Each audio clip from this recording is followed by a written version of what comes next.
Rugby World Cup 2023, folks. Georgia against Fiji this weekend from Pool C at the Rugby World Cup. We're going to go through some squads, recent history, stats, predictions, and you guys can let us know your thoughts. But yeah, Fiji certainly eyeing up quarterfinal berth with fixtures against Georgia and Portugal to come. Potentially 8, 9, 10 points on the cards for the Fijians.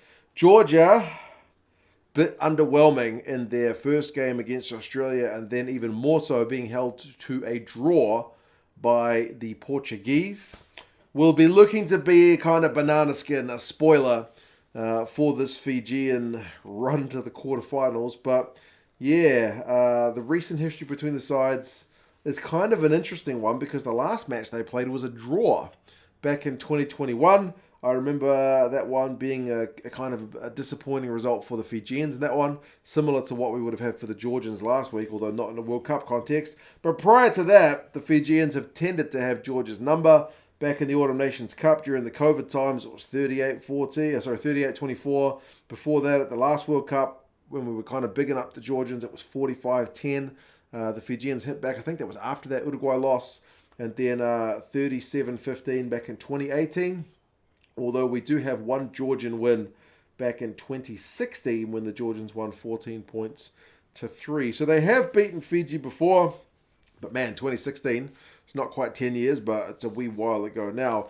For the Fijians, in terms of their lineup, they've kept things very stable. Remember, they've been sitting for a week after that Australian result, so these guys should be well rested and ready to go. Mawi, Matavesi, Tagi, that is your front row. No changes there. They will be looking to get scrum penalties and maul dominance up against the Georgians, which is not something you necessarily think about when you think Fijian rugby, but boy, can these guys do it. Nasilasila and Cirikidaveta are your locks. Cirikidaveta has been great in terms of his tackles. He is the top Fijian tackler in this side, and Nasilasila is great at winning lineouts as well. Tagitagivalu, Botia, and Mata, that's the same back row, so it's the exact same forward pack that beat Australia.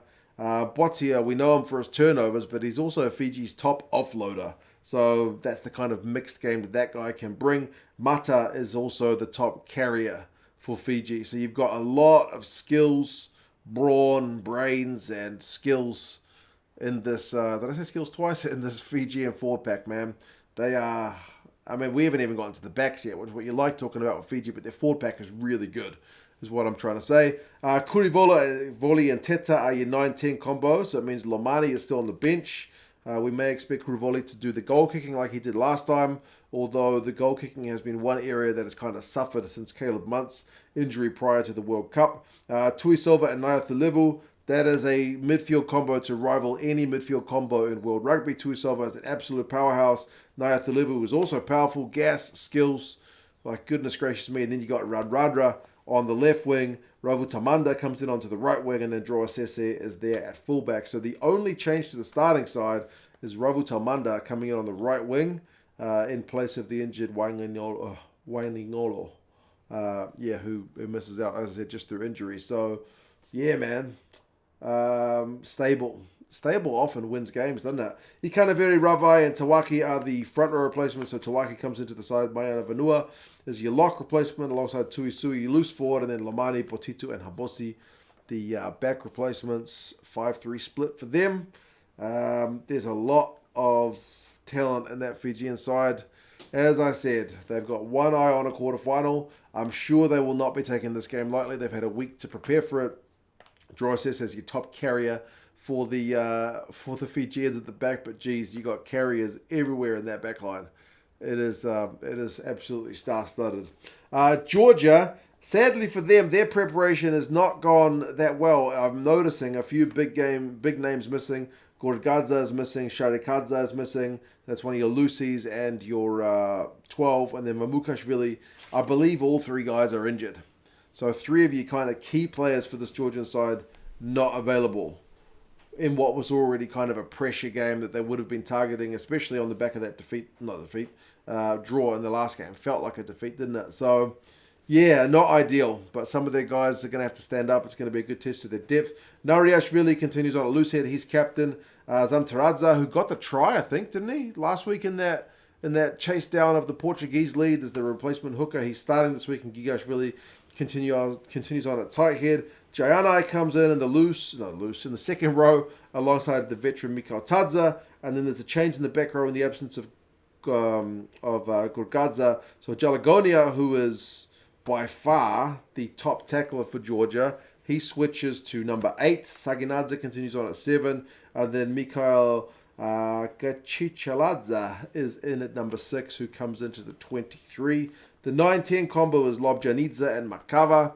Maybe it's a slightly more attacking-minded 9-10 combo than we saw against Portugal. Speaking of attacking-minded, fullback Niniashvili has moved to the wing for this one, and he's been unbelievable. Like, he and Tabutadze, the winger, who's on the right wing, have both had 4 clean breaks in this competition, and Niniashvili is the top Georgian carrier with like 33 carries, which shows you how much they use him, because the next Georgian guy for ball carries has 24, and that's all your loose forwards. So the Georgian loosies love a carry, but they also love getting the ball to old Niniashvili because he really can break tackles. Modibadze comes in at fullback in place of Niniashvili. Tapaladze up from the bench to 13, and Kevaladze switches to number 12 because there is no Shirakadze for this one. All new front row replacements for the Georgians. They've also brought in Ivinashvili as a loose forward replacement, and then the 2 guys who started 9-10 last week, that was Aparidze and Abjandadze, dropped to the bench. And then they've got this guy Kakoidze who comes in as your outside back replacement. So, yeah, it's a shame for the Georgians for such a big game. And there's something I like about Georgia-Fiji, because it's the stereotype about the Fijian backs up against the Georgian forwards, even if it's actually the Fijian forwards, not like only impressing, but that are really dangerous at the moment, along with their backs. And the Georgians have got a bunch of exciting outside backs as well. So, but it's just the stereotype of Georgia-Fiji that I like to see. But it's a shame they've got so many guys missing for this one. Stats-wise, Fiji, apart from their 2 games this year, which they lost up against France before the World Cup and Wales at this World Cup, always get more than 4 meters a carry, which means they're always getting over the advantage line. They're always able to make meters, averaging 4.5, which is great. And when that happens, they tend to win games. When they can't get that go forward, they tend to struggle. Tackling against Australia was way better than against Wales. Wales, they tackled at 75%, which is bad. Whereas 85% is like not fantastic, but it's good. It's good enough to get a win over the Aussies. But as I said, their goal kicking was really a lot sharper when Caleb Muntz was in the side. So I don't know if goal kicking is going to come to the difference in this one. You would think from a Fijian point of view, they'll be looking to win the game with 4 tries, put on a big lead like they did at the last World Cup. But, you never know. Sometimes goal kicking can be the difference. I mean, Georgia-Portugal last week, goal kicking could have won it for both sides. Georgia, man, they conceded way too many clean breaks against Australia, 9, and against Portugal, 7. And now you've got Fiji. So that area of their defense is going to need to be way better. However, the Georgian attack is a lot more ambitious than we're used to thinking. Like I mentioned, they're averaging 9 offloads a game for Georgia, which we don't really expect, but they have got that about their game now. So, yeah, we'll see if they can get the defense sorted and maybe put the Fijians under a bit of pressure. We'll have to wait and see. This game is on at Bordeaux. It is an evening kickoff, so early evening, 5:45. Carl Dixon is the ref for this one.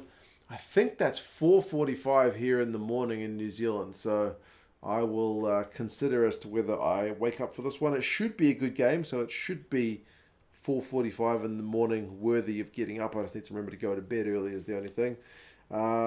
Predictions-wise, Fiji pretty comfortable favourites. Bookies say Fiji by 17.